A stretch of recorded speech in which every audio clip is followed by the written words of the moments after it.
ni timu ya injili ambayo tunapeleka injili popote pale bila kuangalia mazingira. Haleluya.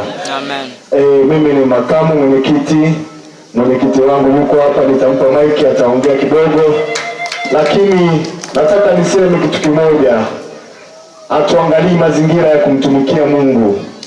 Sawa jamani? Amen. Kwa hiyo tuko tayari kumtumikia Mungu katika hali yoyote ile. Kwa hiyo tuko hapa kwa ajili ya kuwakilisha timu hii.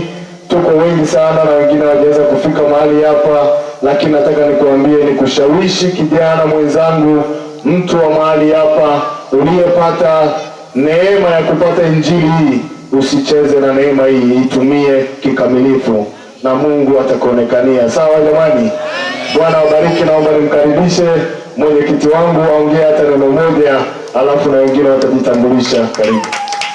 Amen. Bwana asifiwe. Amen. Haleluya. Amen. Naitwa Sifuni Francis Mduma, ni mpare halisi kabisa niliokoka. Haleluya.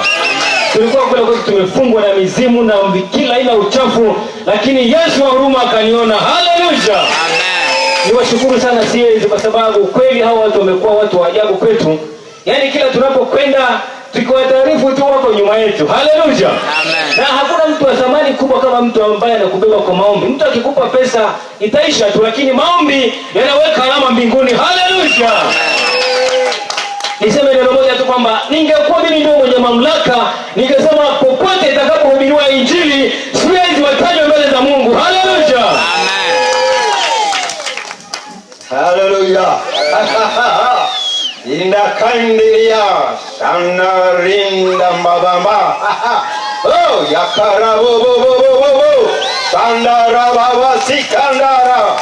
Indandara baba baba. Haleluya. Mimi ni Mchaga ambaye aliokoka, wanasema Wachaga waokoke. Mchaga wa Roma. Haleluya. Naokoka nampenda Yesu. Mungu anabariki sana. Haleluya. Yesu Kristo asifiwe. Amen. Kwa majina ninaitwa Boniface Mko, injili mbele kwa mbele. Sema amen.